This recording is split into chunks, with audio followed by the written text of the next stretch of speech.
தோண்டி வரக்கூடிய நபர் இன்னார் இனியார் யார் என்ற விளக்கம் சொன்னால் தெரியுங்க. அடடே இல்லை என்றால் விளக்கம் சொன்னால் தெரியுங்க. தெரியும். ஆமா. இல்லை என்றால் எனக்கு தெரியும், சபையாருக்கு தெரியும் ஐயா. அடடே உனக்கு தெரிந்திருந்தால் ஆமா சபையில வீட்டில் இருப்பவர் எல்லாம் எல்லாருக்கும் தெரியுங்களா? தெரிய வேண்டும். ஆமா ஐயா. சொல்லுகிறீயா? ஆகட்டும் ஐயா. சாத்ரம் மாரர்கள் எல்லாம் புத்திரமாரிந்த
சுந்தரம் போல் அவதரித்தவர் மூன்று நபர்கள்.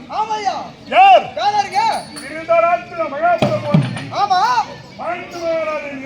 பாண்டு மகாராஜா இரண்டும், மிதுர மகாராஜன் மூன்று பேர். அப்படி பூவேந்தரிலே தலைமகன் திருதராட்டில் மகாபிரபு. காத்தார் எம்மாருக்கு 100 வில்லையும் ஒரு பெண்ணும் ஜனனம். ஆமையா. பாண்டு மகாராஜனுக்கும் குந்தமாதேவிக்கும் 5 தலை நகம் போல் பாண்டவர் 5 பேர் பிறந்தார்கள். இயற்கை தந்தை செயற்கை தந்தை. இயற்கை தந்தையோ பாண்டு மகாராஜன், செயற்கை தந்தை ஒவ்வொருவருக்கும் ஒவ்வொரு தந்தை. ஆமையா. சாந்தமூர்த்தி தருமர் ஐவரிலே முதலாவது உதித்த சாந்தமூர்த்தி தருமர், இரண்டாவது விமர்சேனன், மூன்றாவது சுரன், நான்காவது நகுலன். அப்படி பாண்டவர்களே கடையோராக பிறந்த 4 வேதம், 6 சாஸ்திரம், 96 தத்துவம், இதிகாசம், நன்னூல், கிரந்தம், காவியம், புராணம் எல்லாம் சிக்கல கட்டுணர்ந்த அடியார்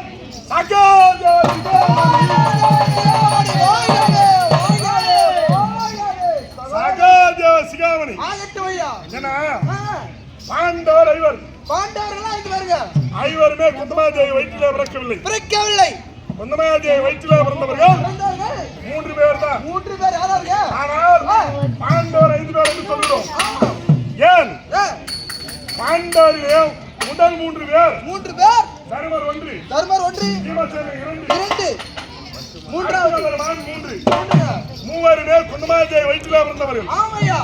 ஆனால் நகுல சகாதேவராகிய நாங்கள் மாத்ராஜாவை அவர்கள் ஆமையா மாத்ராஜேவி மாத்ராதேவி ஏன்னா ஆ, பாண்டு மகாராஜா ஆ, மாத்ராஜேவி பார்த்தவர் பார்த்ததா அவருடைய சிறுவிழித்தது. எடுத்ததுங்க ஆமா ஆ, அது மட்டுமல்ல அது மட்டும் இல்லாமல் அஸ்மணி ஜாக்கலுக்கு வந்தோம் பிறந்தீங்க அப்பேற்பட்ட நகுல சகாதேவர்கள் மதுரை சகாதேவர்கள் அடியோரை உலகக்கூடிய ஆமையா அடியார் ஆமையா, ஆமையா, ஆமையா. அது மட்டுமா ஆகட்டுங்க அசிதாருக்கும்